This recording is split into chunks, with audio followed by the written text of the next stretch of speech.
We're going to shift gears in the podcast now. We've spent a lot of time talking about interpreting Scripture in light of its own context.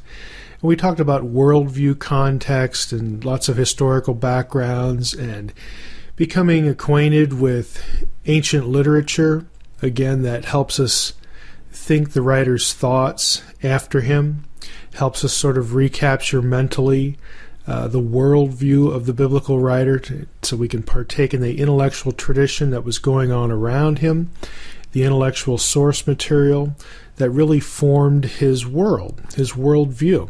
So we spent a lot of time talking about that and resources for doing that.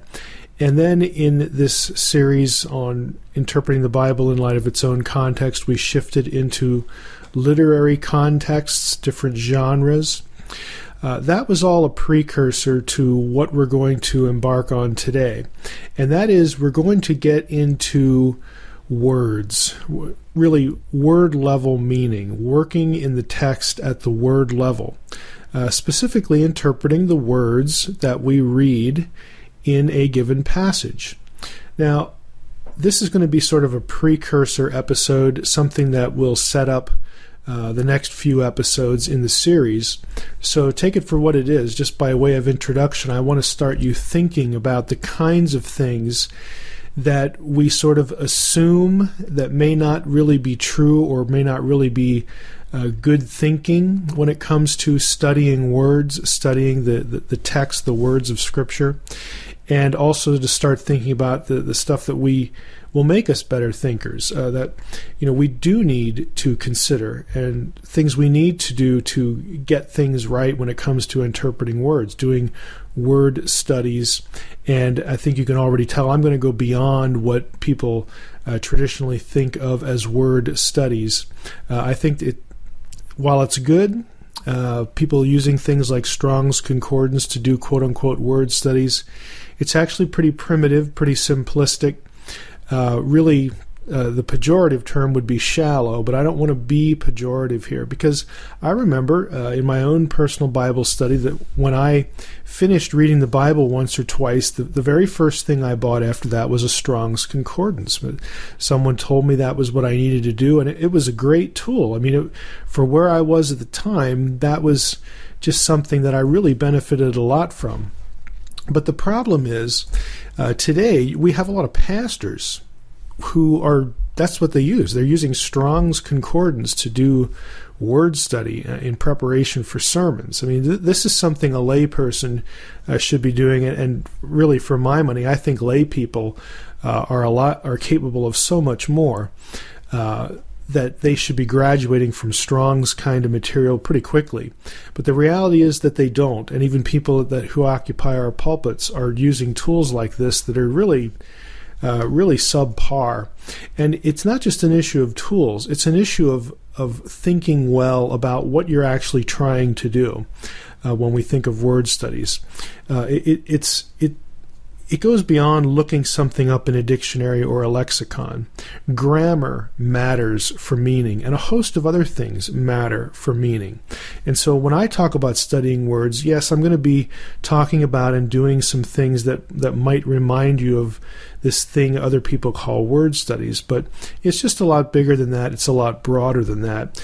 And so, again, by way of introduction, I want to sort of prep you to help you see the problems. And really, if you're familiar with sort of, word studies as people know it, as it's known today, again, using things like Strong's Concordance and looking things up by Strong's numbers, and then you get a list of possible meanings, and that's it. That's your word study. Pick one. This is going to go well beyond that. And I want to talk about word fallacies. I want to talk about mistakes that are made.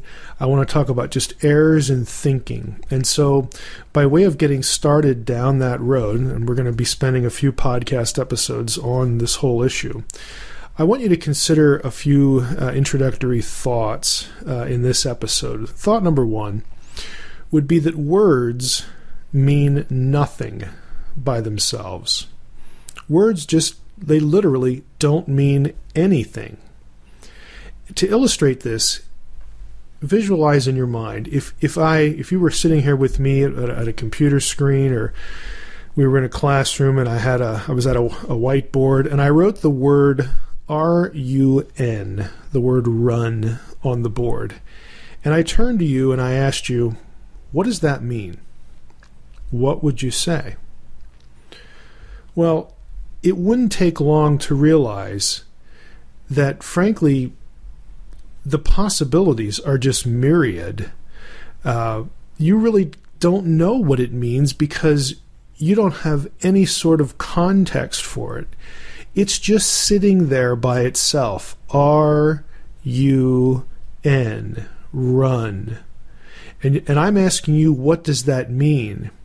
And frankly, as you stare at it, as you think about it now, it doesn't mean anything, because it could mean practically anything.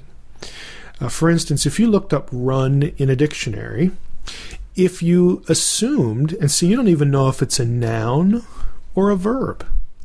If you assumed it was a noun, what you're going to actually find is close to 20 different meanings just for the noun. Let me give you a few. Run could be a score in a baseball game. Okay? It could be a race, like the first run of, some particular tournament. Okay? It could actually be a noun and not the verb. A run, if 2 years ago I painted my house, me and my wife did that by hand, and, because we're not professionals, you can walk around our house and you will see a run at certain points of the house. It's a drip, okay? A drip that's solidified, that's dried there. Is that what RUN means? It could be a continued series like of a book, a print run.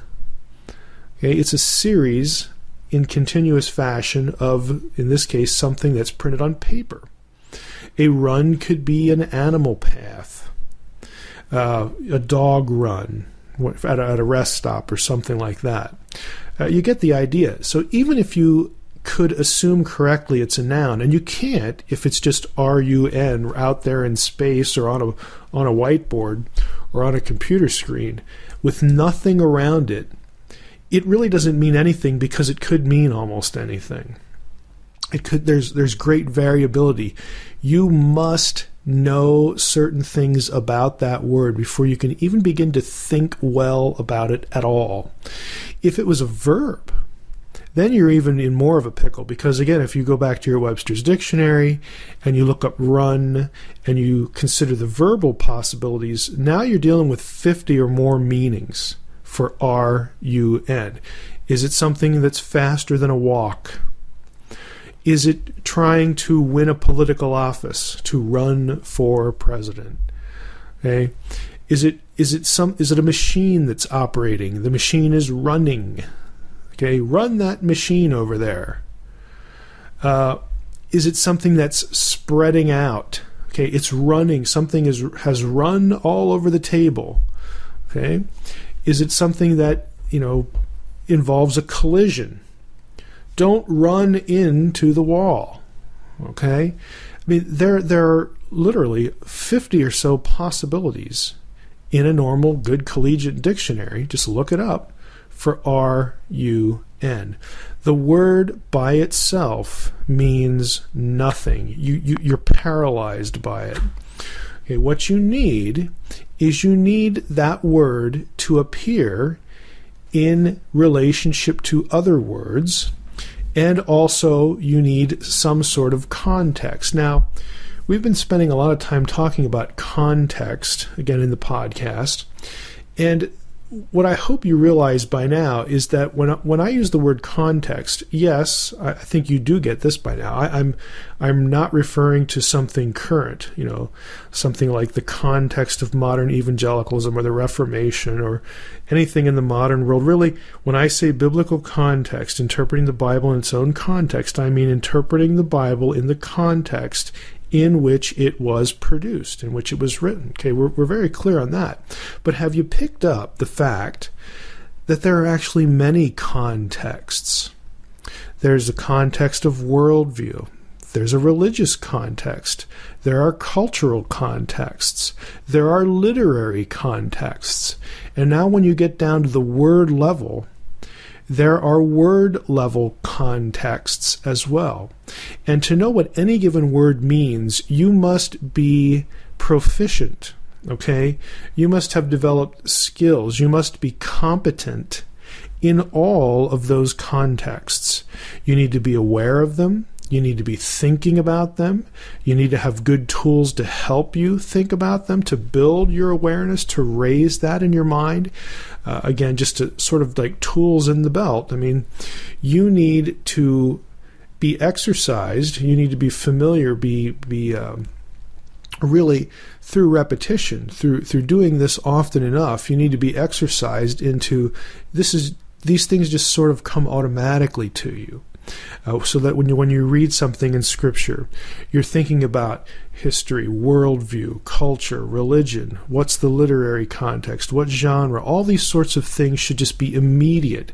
And now we're getting into adding to all that word-level context. Now, what we usually think of as context in this regard when we're trying to figure out what words mean, unfortunately, we think of, okay, well, there I'm looking at a Bible verse, and I need to be aware of the paragraph.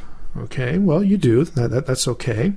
And then I need to be aware of the immediately preceding paragraph and the immediately following paragraph. And that's my context. Well, I would suggest to you that that's not wrong, but it's just extraordinarily narrow and limited. Yes, you need to know what's going on before your passage and immediately after your passage. That's true. But that's only one context, and it's actually a really tiny one, too. It says nothing about these bigger contexts that we've been talking about.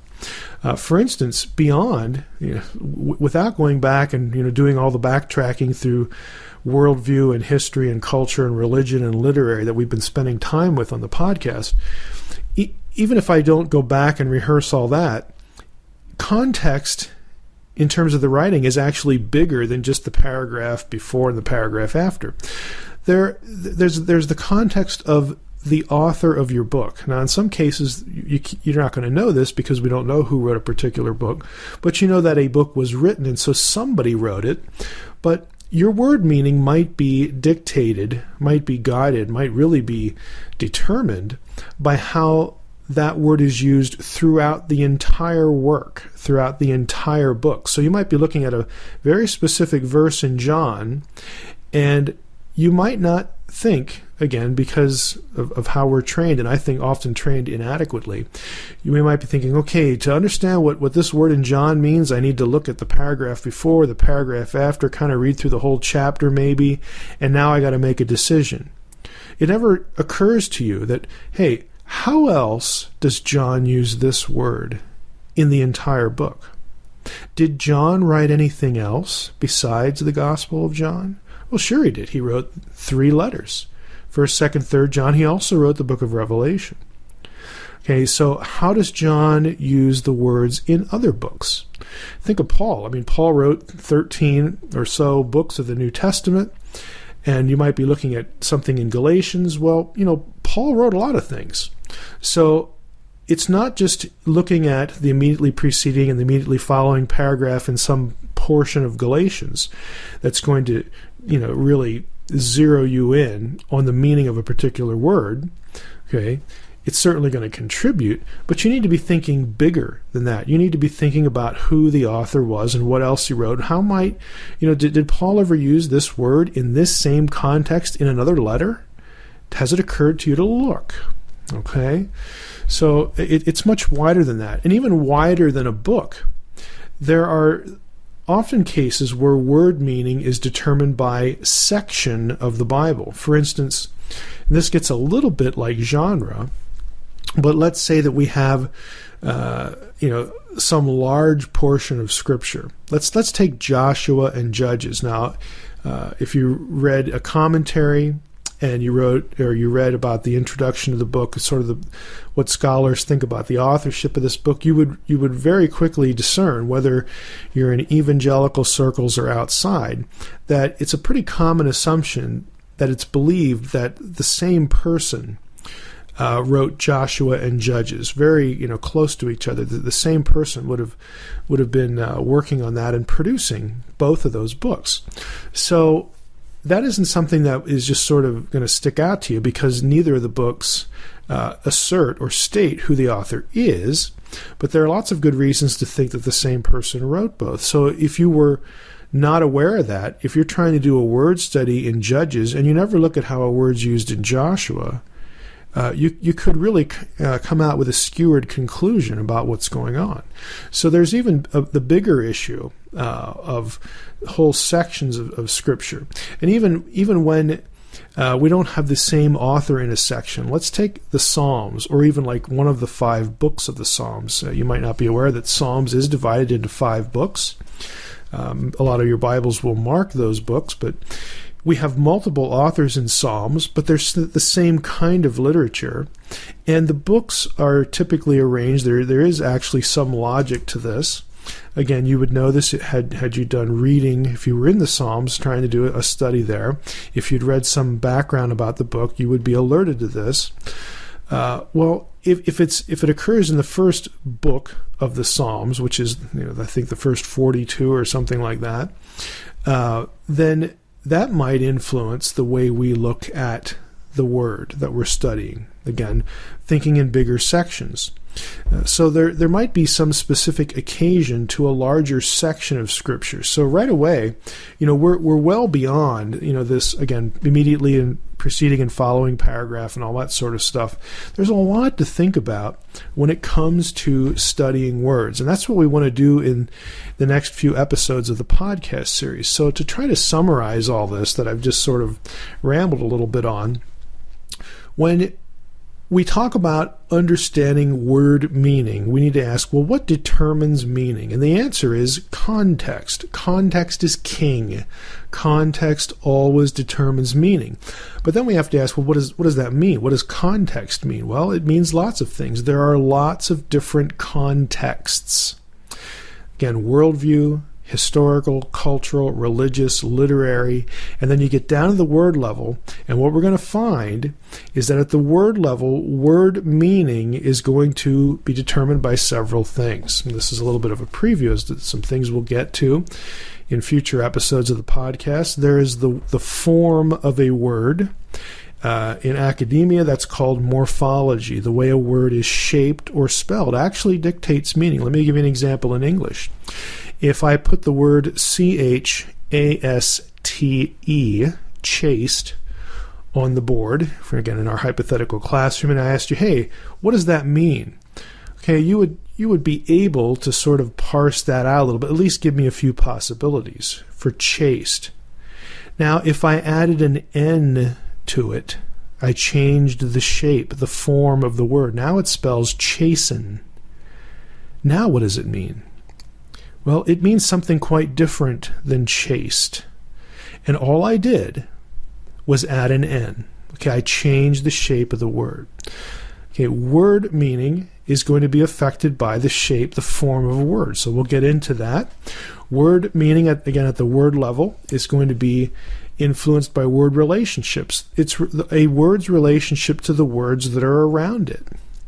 Okay, and then we also just talked about how an author or how a section of Scripture employs or uses a word. So all of those things, the bigger contexts, and then these word level issues, these word level contexts, all of them combine and work together to produce what the scholar would call a range of semantic possibilities for the meaning of that word, a semantic range. So it's far more complicated. It requires thinking. It's far more complicated than I'm going to look this word up in Strong's dictionary, and I look in Strong's, and Strong gives me 4 or 5 possibilities for what this Greek or Hebrew word means. And then what usually happens is we look at our passage, we look at Strong's list, and we sort of try to plug them in, and we pick the one that we like. Okay, or we pick the one that we think works best. That isn't word study. What that is that's cherry picking a lexicon, to be bluntly honest about it. Okay, there are many more possibilities than you're going to find in a tool like Strong's or in a lot of other tools, a lot of other lexicons, because it's very rare. Again, there are some exceptions to this, some modern tools that will help you, but this is kind of an exhaustive process. It could take a person's whole lifetime to produce a lexicon and do all this kind of work for every word.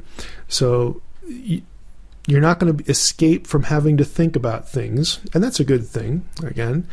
But we need to be able, again, to train ourselves to realizing that there's no substitute for thinking. Okay, and when we think about words, we need to be thinking about all these things we've been talking about, all these contexts.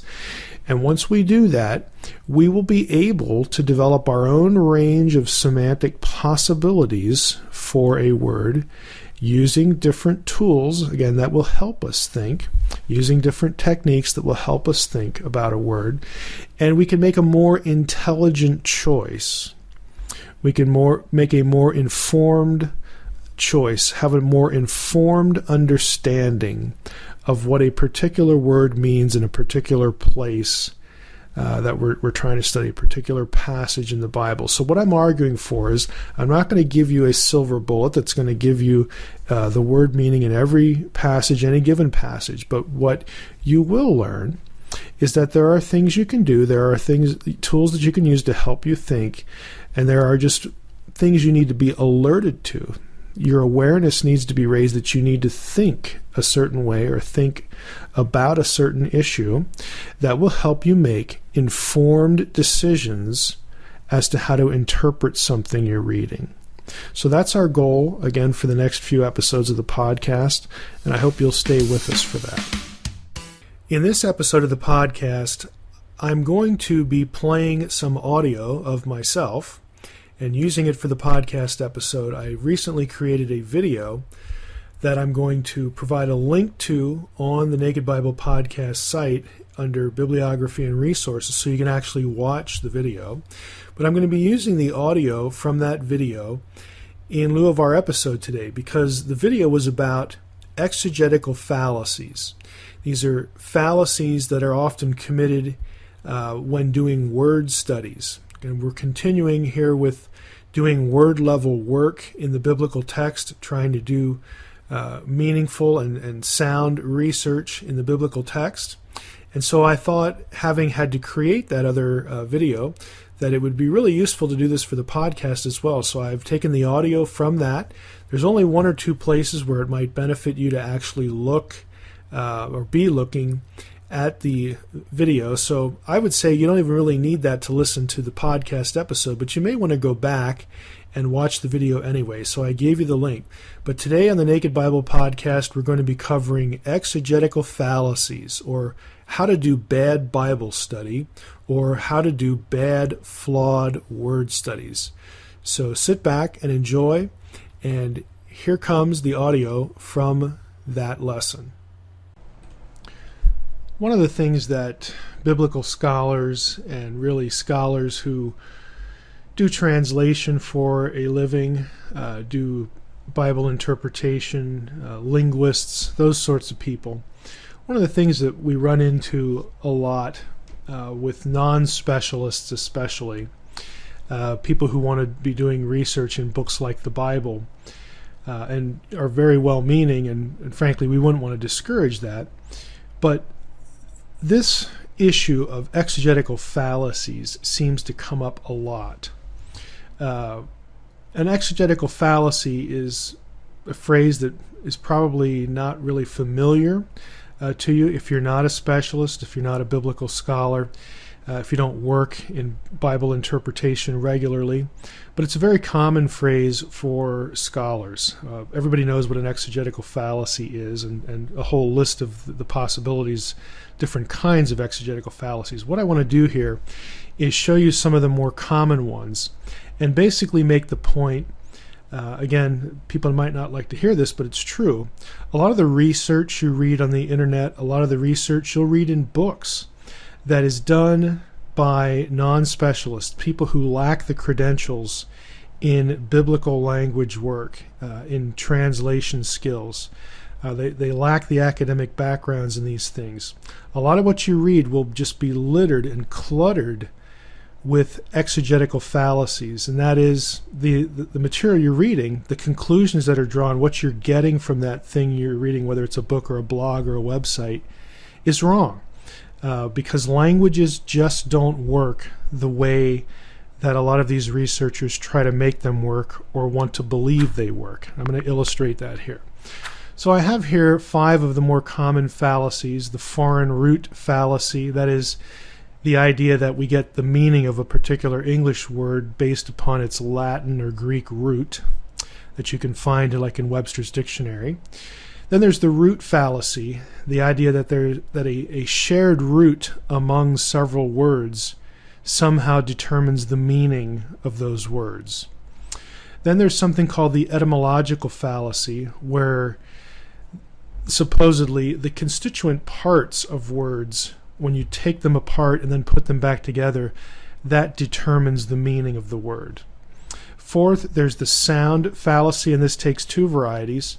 The idea that shared sounds between words in the same language means that they have a shared meaning. And the second variety is that shared sounds between words in a different language, between 2 different languages, or 3 or whatever, that somehow allows the meaning of those words, the meaning of the words between the different languages, to be shared, essentially to be mixed and matched, or to dictate meanings in the other languages from one of the different languages. And lastly, there's the totality transfer fallacy. This is the idea that when you have a word, and a word can have any number of meanings, a broad range of meanings, that somehow there's one meaning that unites them, sort of one ring to rule them all, or that you could transfer, some sort of meaning. You collect all the possible meanings and you sort of get to a basic meaning, and then that sort of contributes to our understanding of that word wherever it occurs, no matter the context. Now, all of these are fallacies. They're well known to scholars. And if you're doing Bible interpretation using these methods, your interpretation is going to be wrong. It's going to be flawed. Let me give you illustrations of each one. The foreign root fallacy. Again, that's the idea that the meaning of an English word is determined by, in this case, this illustration, a Latin root. Now, why is this a fallacy? Well, one illustration. Our word nice comes from the Latin nescius, which means ignorant. Now, it's very obvious that the Latin root meaning does not transfer to the English word nice. And so you can tell very easily from this example that it doesn't matter what the Latin root was. It doesn't matter what that Latin root meant. It has nothing to do with the word that has evolved in English. What determines word meaning always, the golden rule, is context. Context is king. Context determines meaning. And when I say context, it means a range of things. It can mean the historical background is a factor. That gives us a context. The type of literature, literary genre, is a context. Religious background of the writer is a context. Cultural background is a context. The paragraph preceding and the paragraph following our particular word or passage that we're looking at, that forms a context. Even the location of our word and its relationship to other words in the same sentence forms a context. These are the kinds of things that need to inform your understanding of a word's meaning, not an original root from another language. Second one, the root fallacy. Again, this is the idea that shared roots determine meaning. Really? Again, this is easy to illustrate as a fallacy. In Greek, the word timao means to honor. There's another word in Greek, epitimao, which means to rebuke. Now, those two terms very obviously share a root, tim, tim. Now, this fallacy, if we were to employ it, would have Jesus honoring demons, and it would change one of the 10 commandments to rebuke your parents instead of honor your parents. Look at the illustration. Matthew 19:19, we have timao your father and mother. Honor your father and mother. And in Mark 1:25 and 26, Jesus is confronting a demon, and we read, but Jesus epitimao him. Jesus rebuked him, saying, be silent and come out of him. And the unclean spirit came out of him. Now, if the root sort of united or fused these two, and you could sort of derive a shared meaning, you could interchange them, but you very obviously can't interchange these things here, because like I said, you'd have Jesus honoring demons, and you'd be commanded by God to rebuke your parents. They're not interchangeable. And you can see from the examples, timao and epitimao, their meanings, you can't really come up with a common ancestor, so to speak, a common meaning ancestor out of which both honor and rebuke could come. They are mutually exclusive ideas. Okay? So the root fallacy just falls apart here. This is not how meaning is determined. Meaning is determined by context, and again, there's a whole range of contexts. Just remember, context is king. Third one, the etymological fallacy, which is a fun one. This is the idea that constituent parts of words determine meaning. Two illustrations in Greek, anaginosko. Okay, there's a verb, anaginosko, two parts, ana, which means up or above, and ginosko, which means to know. Now you would think, if we could just take the word apart into its constituent parts, ana and ginosko, the meaning therefore would be something like to know up or to know above, which doesn't make any sense. Anaginosko, though, actually means to read. Okay, the constituent parts have nothing to contribute to that. Next one, epitimao. We just saw this in the previous fallacy. Epi means on or at or upon, and then timao by itself would be to honor. So you would think if you pulled these apart and looked at their constituent parts, we'd have to honor at or to honor upon. But that isn't what it means. We just saw that it means to rebuke. Again, the constituent parts do not create the meaning. English has a whole host of these. Butterfly. Butter and fly, okay, are not going to give you the meaning of butterfly. Butter doesn't fly, and flies are not buttery. Okay? Headship. Okay? Head and ship. Okay, the head, the thing on top of your shoulders, and ship, some big craft that floats in the water. You put those together, they have nothing to do with the meaning of headship, which is leadership. I hope you get the point. But this fallacy is just ubiquitous. It just shows up everywhere in so much material that you read by non-specialists, by amateurs, amateur researchers, especially people who are trying to go back into ancient texts in the ancient world, including the Bible, and study it and do research. Their conclusions are often terribly flawed. Next one, the sound fallacy. Two varieties here again. The first one is that shared sounds between words in the same language create a shared meaning or allow a shared meaning. Two English examples here. The words wine and wine. Okay, there's no relationship. There's no inherent semantic relationship between the two. And you wouldn't interpret either that way.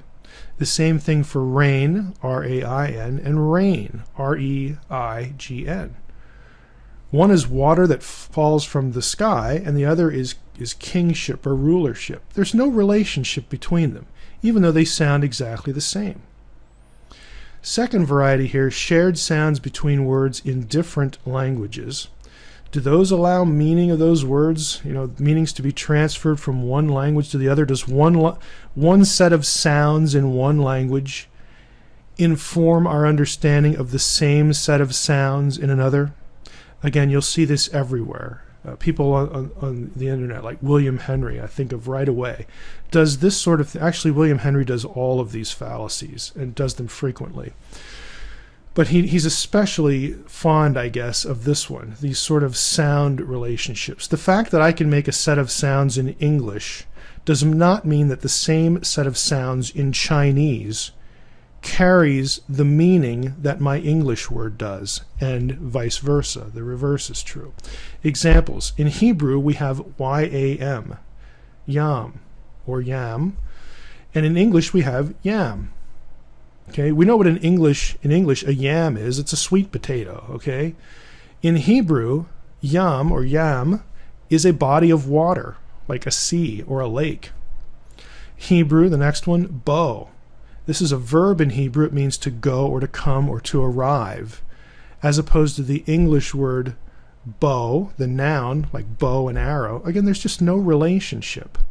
It doesn't matter that they sound the same. One doesn't inform the other. Last one, the Hebrew word kol, which is a word that means all or every or whole, entire. And in English, coal, C-O-A-L. Again, obviously no relationship at all. But yet this is done all the time, both by people who want to interpret the Bible and people who want to interpret other ancient texts. Last one, the totality transfer fallacy. This is the attempt to engage in the transfer of all meanings of a word in any given passage and import that, somehow import all the meanings into any given occurrence of the word anywhere. Or again, to sort of take all the meanings and try to come up with one base meaning and then impose that everywhere else that word occurs. It just doesn't work this way. Languages do not work this way. Some funny examples. If I said about a friend, he has a fetching wife. Well, I don't mean that she's a dog, and if he threw something, she'd run and go grab it with her mouth and bring it back. Okay, fetching can mean that as a verb, but in this instance, in this context, okay, the word wife tells you what we mean. Again, the context of the words around the word we're interested in. In this context, it means he has an attractive wife. Okay. Next one, you need to brand yourself. Well, ouch, that would hurt, wouldn't it, if you took a hot iron and plastered it against your skin and watched it burn a little bit and burn a symbol on yourself. No, that isn't at all what we're talking about. Branding can, in business parlance, in business context, again, refers to building a reputation or building notoriety, building recognition of either yourself or a product. Lastly, I'm spoiled. Well, does that mean that I need to be taken out and thrown in the trash because we can't eat you anymore? Again, you get the idea. Context is everything. We wouldn't take a word like spoiled or fetching or brand and make a list like I've done here below with English board. Just try it. We wouldn't list out meanings and then sort of scratch our heads and think, okay, what common base meaning can I contrive? And that's what you're doing. Can I invent? Can I fabricate? That could sort of explain all of these possibilities. And when I get that, that must be the fundamental, the base, almost the divine meaning of this word. And that I can therefore take to any place, any verse, if we're doing Bible stuff, and import that meaning into that passage. That's illegitimate. That's a fallacy. Languages do not work this way. English board, I think, some words just have a multitude of meanings. If this was a noun, it could be a piece of sawed lumber. It could be daily meals, like in the phrase room and board. It could be a council or association. I earned a place on the board. The side of a ship. Electrical panel, circuit board, a writing surface, like a whiteboard.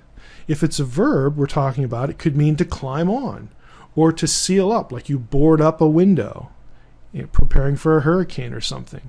Or it could be you smash another hockey player, into the boards. You check them. Check it would be a word that we could use to illustrate this too. Again, languages just don't work this way. These are word games that amateur researchers play, and the result is flawed, misguided, and in some cases harmful interpretation. It just ought not to be. Remember, context is king, and context again means all the things I mentioned before. Historical context, worldview, the worldview context of the writer, the religious context, the cultural context. What made the person think as he or she did? Again, all the things that inform them intellectually, those are all context. Then we have literary context. What type of writing? If I was looking at the word will, W-I-L-L, I would think of it differently if I had in my hand a legal document, something that came from a lawyer.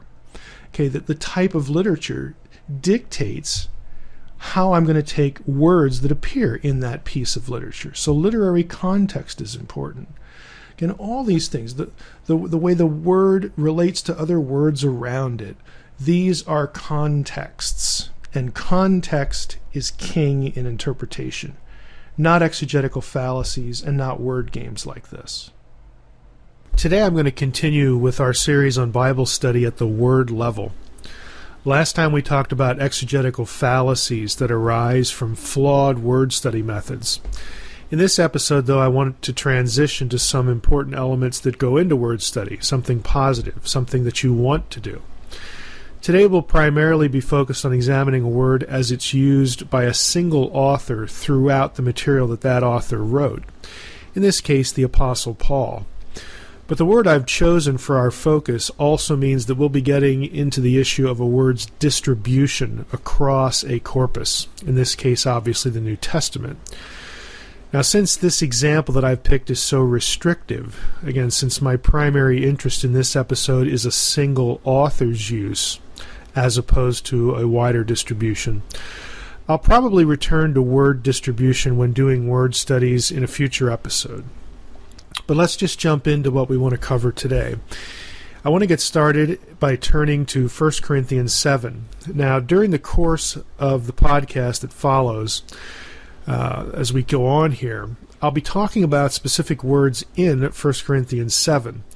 I've reproduced the important sections of the chapter on the podcast website. It's episode 32. And I have certain words colored and marked for reasons that I'll indicate as we proceed here. You can reference that material as you listen or go back and look at it afterwards. I'll also mention certain Greek lexicons. Those are specialized dictionaries that cover a specific corpus in a language, in this case the New Testament, and again some of the eras that are related to the New Testament.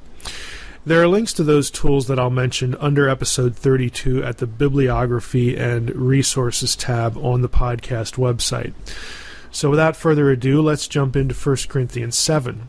Now, you've probably read this chapter before. It's a controversial chapter. Paul is dealing with marriage and divorce and remarriage and betrothal and all these different things about sexual and marital relationships. In the first 7 or 8 verses, he basically sort of gets warmed up and recommends, again, marriage to avoid, sexual immorality and so on and so forth. In verse 8 is where I want to jump in. Paul says, "To the unmarried and the widows I say that it is good for them to remain single as I am." I'm reading in the ESV, by the way.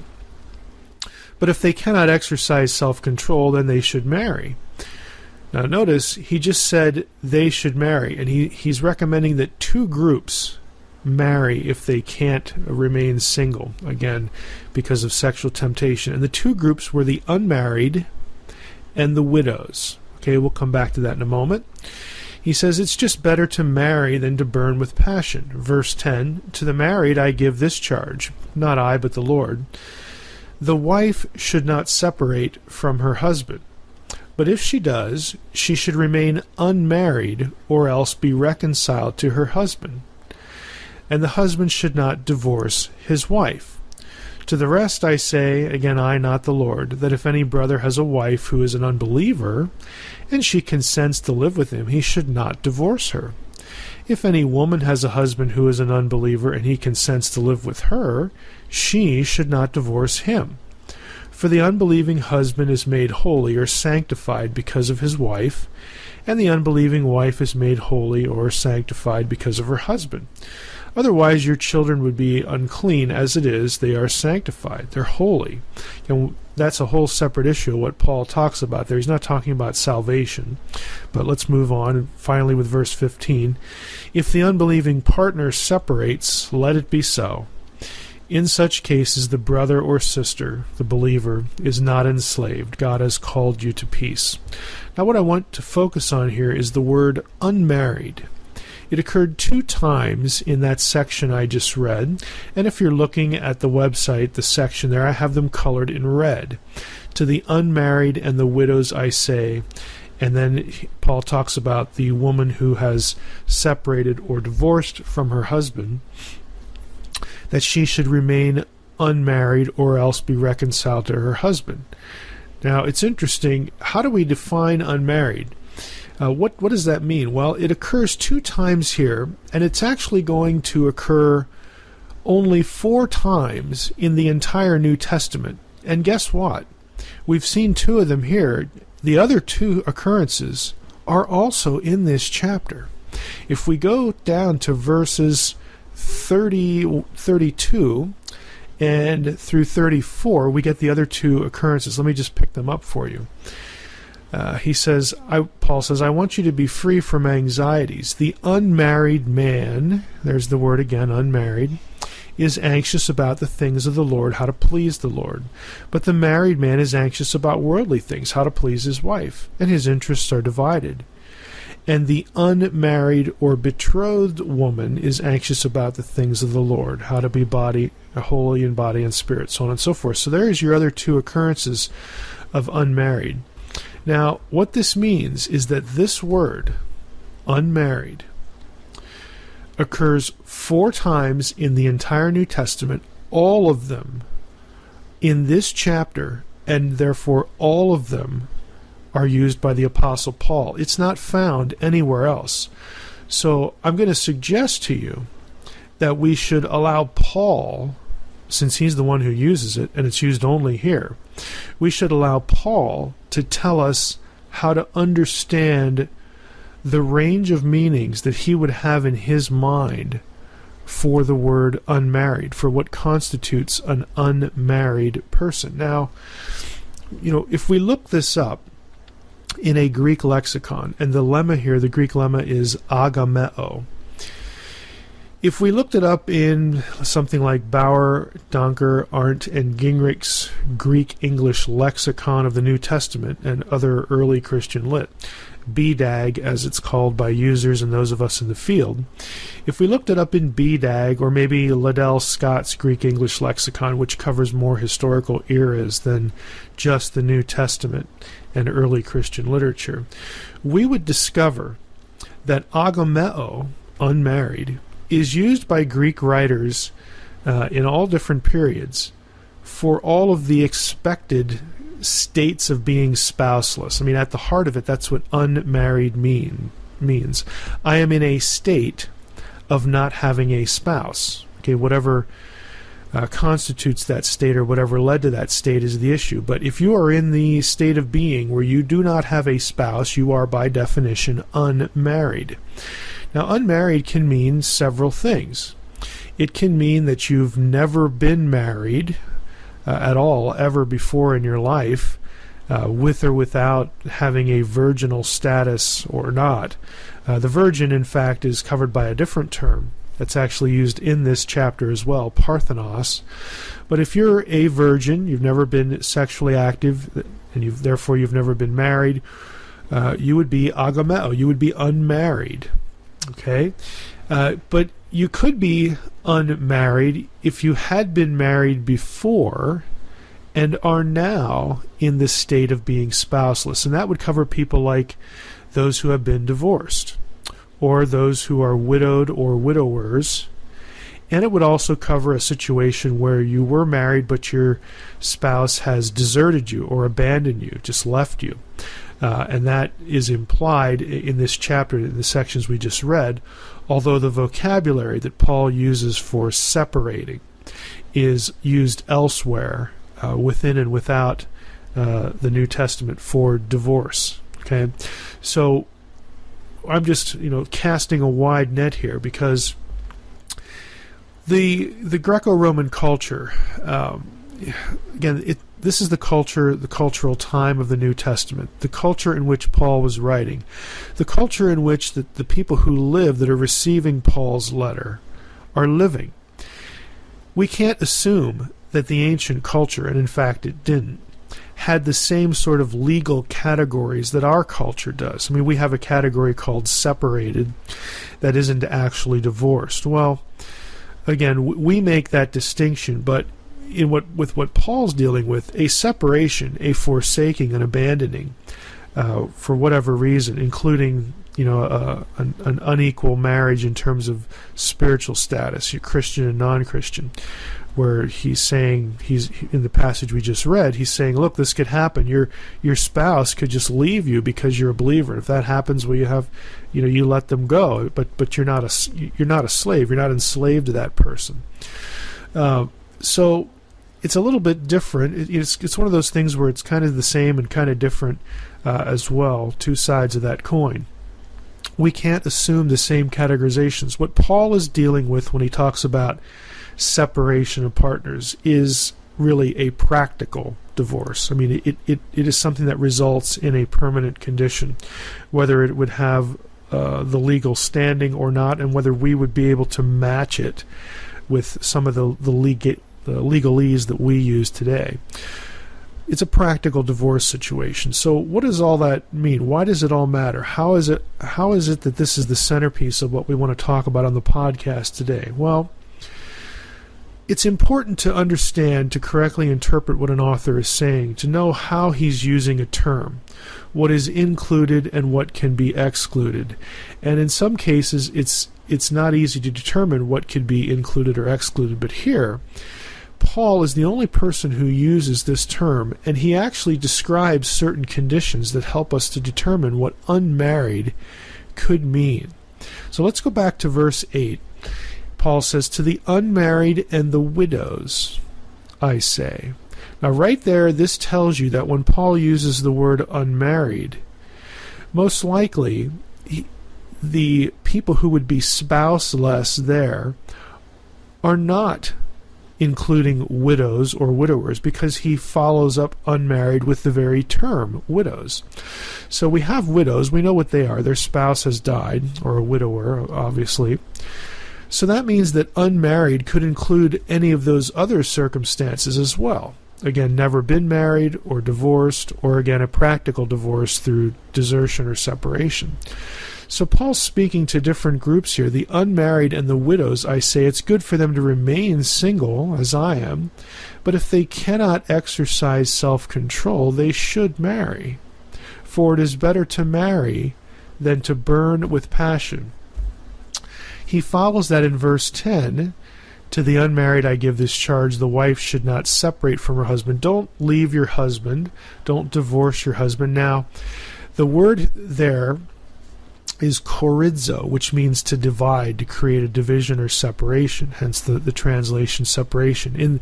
In the colored material, I've colored this green with an underline under it. Chorizo is green with the underline. You'll notice there's other green terms.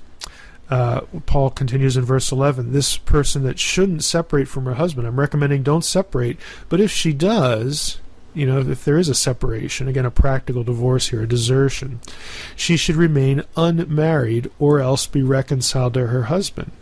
And the husband should not divorce, there's the other green term, his wife. Now this is a different term, it's aphiemi.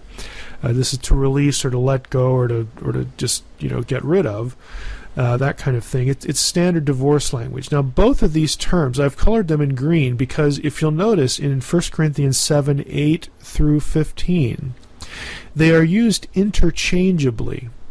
In other words, they're not strict legal categories or distinctions in and of themselves. They are used interchangeably for and including the situation where a unbelieving spouse deserts, abandons, again, in practical terms, divorces the believing member of the marriage.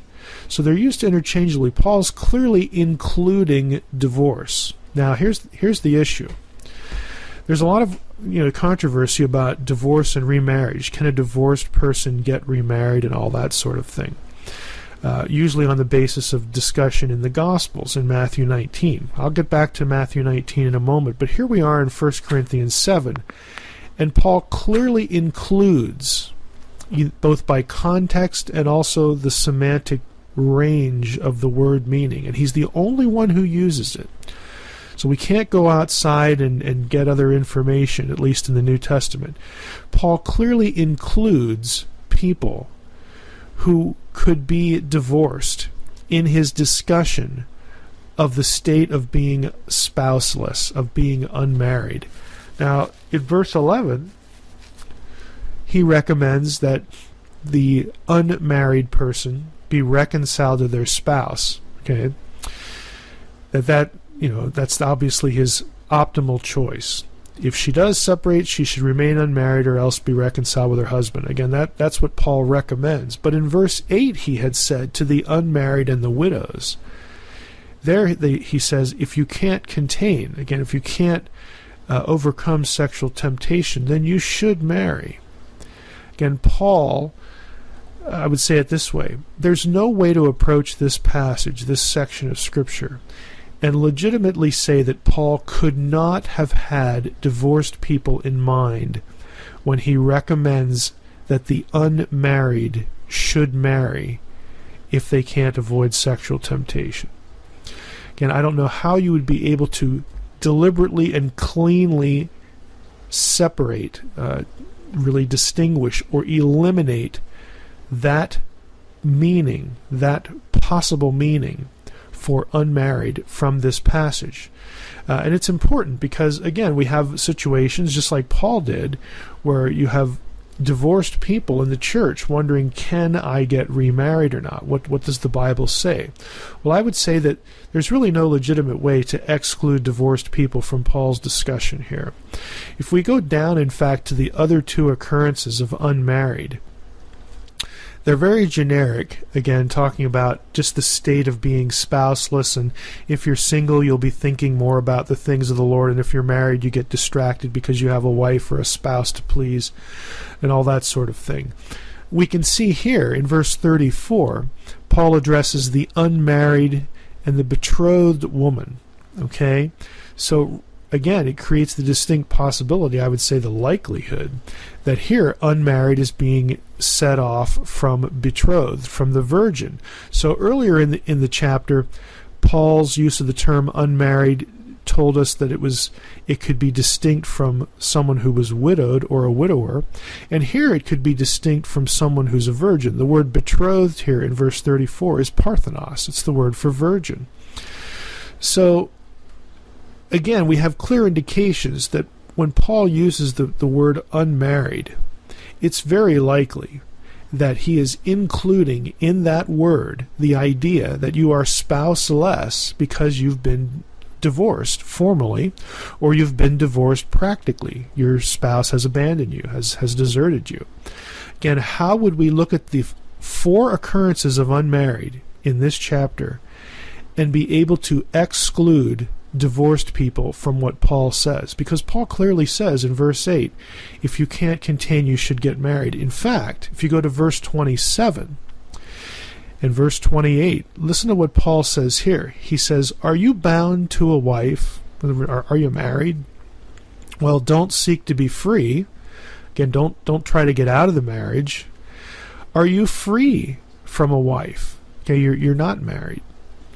Do not seek a wife. Again, the context here, he's going to say in verse 28, is worldly troubles, and he's just alluded to, in fact, in verse 26, the present distress. Again, there's some sort of situation, most scholars think it's persecution, where Paul is recommending, hey, just stay as you are, don't get married, don't have kids because of the suffering and all that sort of thing. And that gets into what the Roman persecutors would do to Christian wives and Christian children, especially daughters and that sort of thing. That it was a serious thing. They could do horrific things to them. And so Paul is just sort of recommending everybody stay where they're at. But he says, look, if you're bound to a wife, don't try to get out of the marriage. If you're free from a wife, hey, my advice is don't seek to get married. In verse 28, but if you do marry, you have not sinned. And if a betrothed woman marries, she has not sinned. Again, there's that word betrothed. Okay, it's parthenos, it's a virgin. So he's talking to two broad categories of people who are unmarried. One of them is virgins. So that means the others who are in the state of being spouseless, if they do marry, they have not sinned. Again, you see what we're saying here, what we're angling for here is, if we're going to be talking about the legitimacy of remarriage in the church, this question, we must go to 1 Corinthians 7. We must include it in our discussion. And we must let Paul define what an unmarried individual is. And there's no way, based upon the word's meaning and the context in which it occurs, and these are the only 4 occurrences that there are in the New Testament, there's no way to exclude divorced people from the permission to remarry. Again, this is what I'm angling for, what I'm talking about here. Now, the logical question is, what about Matthew 19? Where the whole statement of Jesus, except it be for fornication, you can get married or not remarried. If you remarry, you end up committing adultery and all that sort of thing. Well, the truth is that it's beyond the scope of this podcast, but that saying is actually controversial. Grammatically, it could work either way. It could either disallow remarriage or it could allow remarriage, depending on the situation of how the initial divorce occurred, whether there was adultery involved in that or not. So it's not very clear. It's not actually clear, again, in scholarly discussion anyway, that statement disallows remarriage. I would also add this. The reason Paul never references the teaching here of Jesus, I think, is twofold, because Paul's talking about divorce and remarriage in this whole chapter of 1 Corinthians 7. Why doesn't he quote Jesus? Well, he probably doesn't quote him because the Gospel of Matthew, and I would say Mark for that matter, had not yet been written. 1 Corinthians has some clear chronological markers that you could, again, look up in a New Testament introduction talking about 1 Corinthians. Scholars are very able to date 1 Corinthians to the mid-50s AD. About 55 is the date that people usually target. So let's just go with it. Mid-50s. Matthew is almost universally considered by scholars to have been written sometime before 70, and likely just before 70. Again, for a number of indications we can't go into here. So Paul would never have seen it because Matthew wasn't written yet. Mark is usually considered a little earlier, and the earliest you can put Mark is the mid-50s, the same as 1 Corinthians. And so it's very likely that Paul never saw it. Mark is writing somewhere else. Paul is out ministering to the Gentiles, and that's why he doesn't quote it. The other issue is that Jesus is addressing the question from within Jewish culture, with a touch point, of course, to the Old Testament. Paul isn't doing that here. Paul is writing to Corinthians. He's addressing the situation on the ground in Greco-Roman culture, the situations that were present in real Greco-Roman life, and his own present distress, the present persecution situation within this predominantly Gentile church here in the city of Corinth. Entirely different contexts for what Paul's dealing with and what Jesus was commenting when he's confronted by the scribes and the Pharisees there. So I would argue that there's not going to be an inconsistency when it's all settled and done. But again, that's really beyond the scope of this particular podcast episode. But just sticking with what Paul's saying here, it's really nigh unto impossible, because the word usage is so restricted, again, to Paul, both in terms of distribution and its use by New Testament authors. He's the only one, it's only 4 times, and it's all right here. It's nigh unto impossible to exclude divorced people from what Paul says here about the unmarried in 1 Corinthians 7. So I like to use this illustration as, again, a good illustration, I think, of the importance of, when you're doing word studies, taking note of not only where the word is used and how many times and all that sort of thing, but how does a particular author use the term? Is there consistency within it of the way an author uses a particular term? Does an author always use the term the same way? Again, you have to be looking at the way a particular writer uses a particular term, the particular word that you're studying. And then, of course, in this case, we get into distribution, because there really isn't any. I mean, it's only 4 times in this particular book. But that's another thing to consider, the isolation or the distribution of how a word is used. Again, to narrow the possibilities, to create situations where you can plausibly discern what the word means in the context. And the context is cultural, and here the context is also literary, the distribution, the actual use of the word.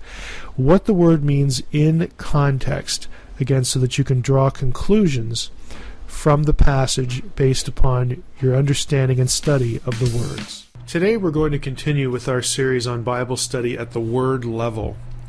In the last episode, we began talking about word study techniques. Specifically, we focused on examining word use by a single author throughout the material that author wrote.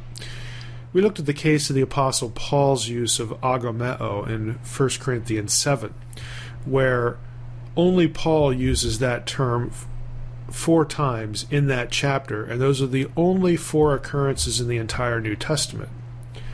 Today, I want to talk about considering words in relationship to other words. A word study isn't just a matter of seeing how many times a word occurs. Math isn't part of exegesis. And then going to a lexicon and seeing which English gloss option you like best in a given passage. But that's what most people do. Word study is about word usage, and that takes thought, and careful thought at that, based on careful observation. If you've listened to me for any length of time, you've probably heard me say that there is no substitute for thinking when doing Bible study. And that applies to word study. It's not about just lookups of word occurrences. That's just a step for getting the raw material that you need to think about. I want to illustrate this with the Hebrew word bara. The nuance and significance of bara can only be discerned by noting its use with respect to other words, specifically synonyms and the words that are used as bara's grammatical subject. Now I want to start by noting 2 familiar verses, Genesis 1:1 and Genesis 1:26. Now, Genesis 1:1 is familiar.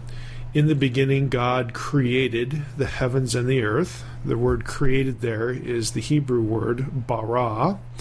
And in Genesis 1:26, we get the familiar passage about the creation of humankind. The verse says, "Then God said, let us make man or humankind in our image after our likeness, and let them have dominion over the fish of the sea, the birds of the heavens, and over the livestock," so on and so forth. And then we get to verse 27.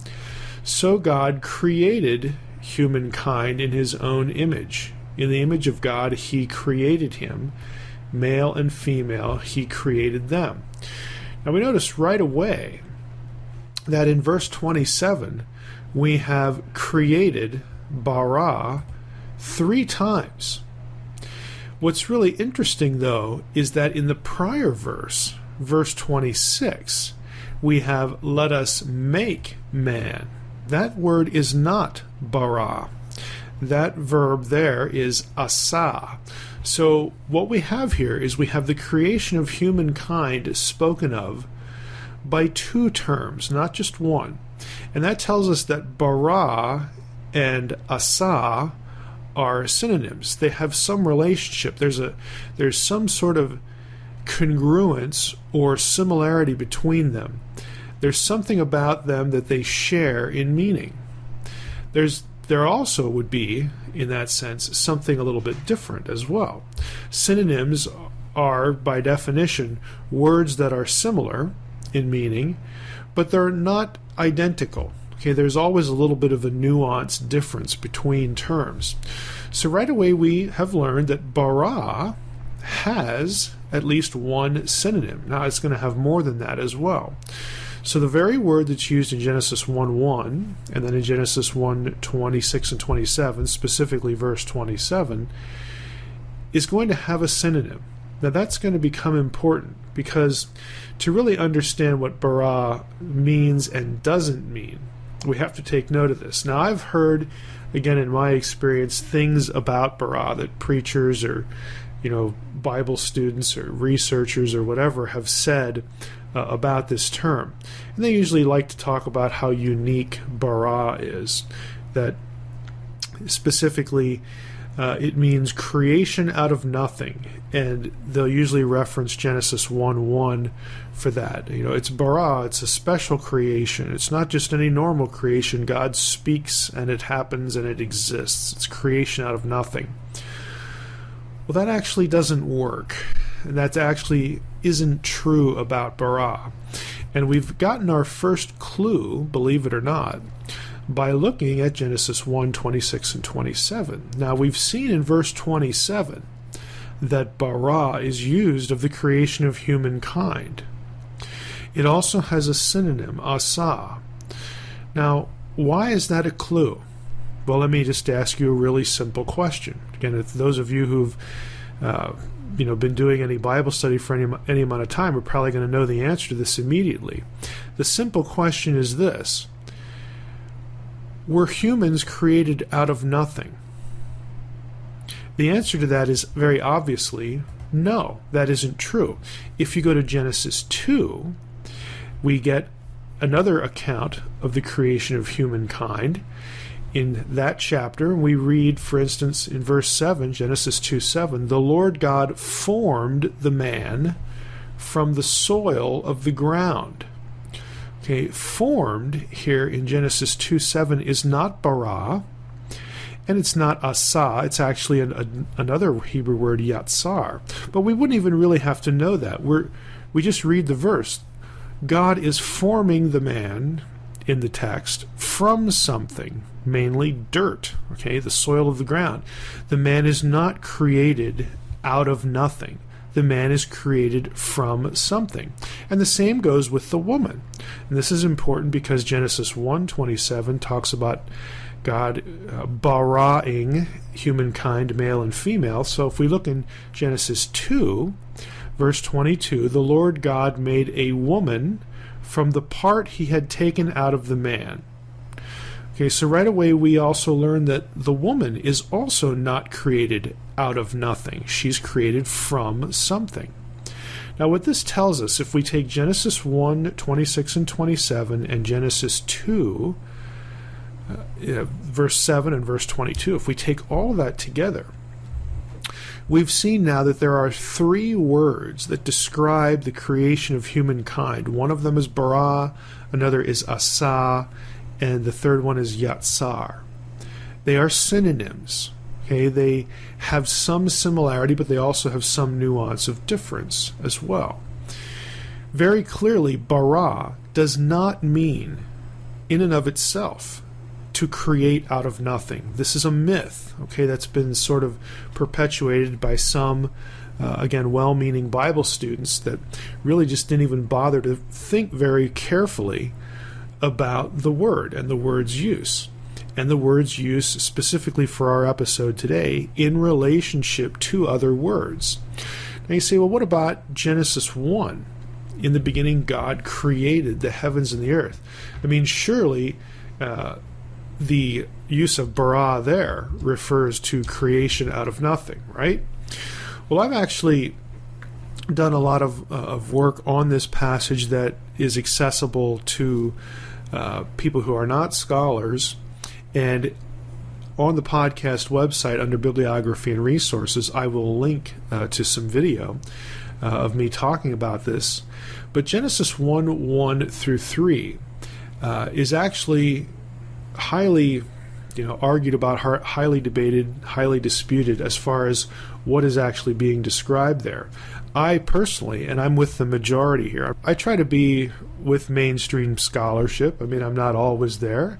I'm not afraid to not be there. But in this case, with Genesis 1 through 3, most scholars of Hebrew syntax, Hebrew grammar, would note that Genesis 1 to 3 actually does not describe a creation out of nothing. It depends on how you take the clauses of the first 3 verses, and that's well beyond our subject for this podcast. But if you go to those videos that I've made and linked on the podcast Bibliography and Resources site, you'll be able to watch a full explanation of this that I think is very digestible, again, for someone who doesn't even know Hebrew or Hebrew grammar. It's something I've presented in church several times, and I think you'll be able to follow it. What you have in Genesis 1 through 3 is that God is actually creating, the creative act, let there be light, actually comes with respect to material that is already pre-existing, something that's already there. Now, theologically, we would affirm that, hey, God put that there too, but we don't really get that in Genesis 1. We get that from other passages. Again, watch the video, and that'll be explained to you what I'm talking about there. But for our purposes here, it's kind of interesting that we have in Genesis 1:1 the heavens and the earth barad, created.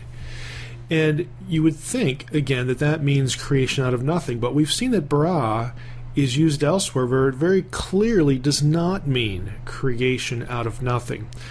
So is this consistent? Well, again, you can see the videos for how Genesis 1 through 3 really does not, in terms of Hebrew grammar, does not tell us that we have a creation out of nothing here in Genesis 1:1. But I want to just show you something that you would probably miss. In reality, the heavens and the earth elsewhere in the Hebrew Bible are described as being made and not barad. In other words, there are other verbs of creative activity that are used to produce the heavens and the earth, and those words are not bara. They're normal words of making things and creating things out of pre-existing material. We actually kind of saw or alluded to one of them already. Genesis 2:4. Now, we were in Genesis 2 and we looked at verse 7, where the God formed the man from the dust of the ground, Yatsar, and we said, hey, when you take that in parallel to Genesis 1:26, it's very clear that since Genesis 2 has humankind being created from something and not out of nothing, that we can't understand bara as speaking of creation out of nothing back in Genesis 1:26. Well, the same thing can be said for the heavens and the earth, because if you go to verse 4 in Genesis 2, we read, these are the generations of the heavens and the earth when they were created. Right there we have bara, but the verse isn't done yet. Heavens and earth when they were created in the day that the Lord God made the heavens and the earth. There we have asa. It's the same tandem parallel, again, asa and bara, that we saw for the creation of humankind.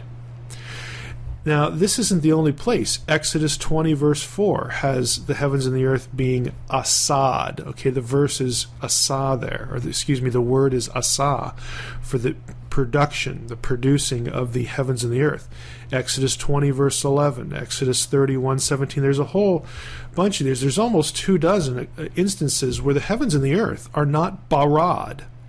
They are brought into existence through another term that isn't quote-unquote as special as bara. It's just the generic word, the generic verb that would be used hundreds and hundreds of times in the Hebrew Bible for making things out of materials. So the heavens and the earth of Genesis 1 are spoken of in the same way by the same verb, despite the fact that in 1:1 the verb happens to be bara. Bara and asa are synonyms, and asa very clearly does not involve any sense of creation out of nothing. So again, we need to be looking at how the Bible itself uses terminology, and not, again, trying to defend a particular view of origins or of creation. Again, even the pre-existing material in Genesis 1, I would argue that other passages, require us to see that God is the originator of that material too.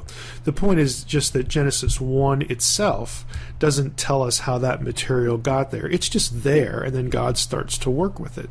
Again, watch the video about the clauses in Genesis 1:1 through 3, and you'll get a better understanding of what I'm saying here. I don't want to rabbit trail on it for the sake of the podcast. Now, we've just looked at bara in relationship to other words, again, synonyms, and that helps us to be informed about what bara means and doesn't mean. It means creation. It means to bring something into being, but it doesn't mean necessarily that creation is out of nothing. Okay, it is quite supportable to say that even bara involves the creative act with pre-existing material. Okay, so we've learned that much. So you say, well, what's the big deal about bara then? Is there anything unique about it? There actually is. Now, what I'm going to tell you and suggest that you do here would be very easy with Bible software such as Logos, where I work, my employer produces. In fact, this is pretty unique.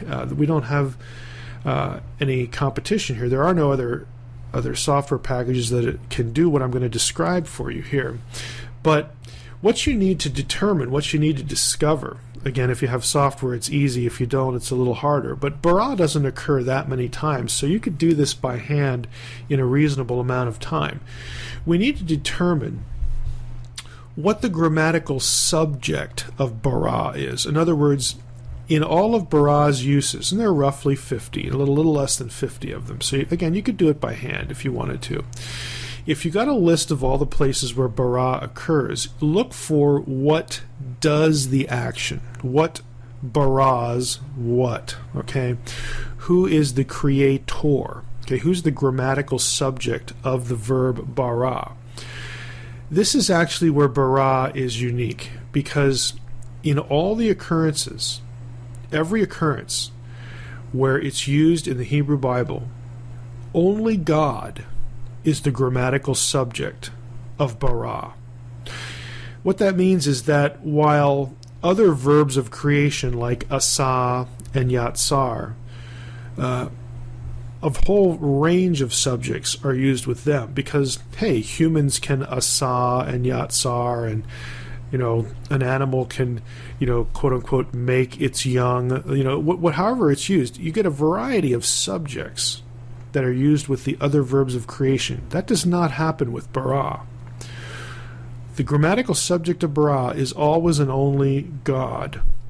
And what that means is, if you're the biblical writer, if you want to make the special point that, look, I'm going to describe an act of creation here that only God could do, you would use bara. And that's what happens in Genesis 1:1. That's what happens in Genesis 1:26. Even though other verbs are used that very clearly involve creation with pre-existing material, the point of bara is not, did God use anything to create? The point of bara is that only God could do this thing that I'm describing. But you'd only get that if you, again, were able to get a list of all the occurrences where bara appears, where it's used, and then you looked at them and did a little grammar, did a little English grammar, looked at what the grammatical subjects were for that verb, for your study of bara. Again, with software, this just takes seconds, but you could do this kind of thing yourself. And my point is that when you study a word, you need to think about it in terms of its relationship to other words. That might involve looking at synonyms, and it might involve looking at some grammar. We could also look at what is the object of bara. What are the things that get bara'd as opposed to the subject, the person or entity doing the creating, doing the bara'ing, if I could say it that way. Again, you have to start thinking about words the way they're used in sentences, and also with respect to synonyms. And it involves a lot more than just getting a list, checking it twice, okay, and my word's used X number of times in the Old Testament or New Testament or Bible. Well, great. What do you do with that? Again, that's a nice little piece of trivia that you've accumulated to yourself. Usually people do that kind of thing, maybe to put in a sermon. Maybe it has some effect. Maybe it shows that your congregation that you're studying something.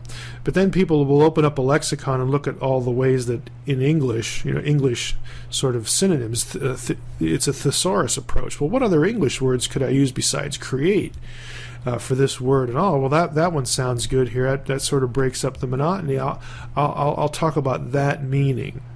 Okay, that is not doing word study. Doing word study involves looking at how a word is used, where it occurs, again, in relationship to other words, which involve synonyms and some grammar. So until next time, I hope that this is helpful to get you down the road to doing some real word study.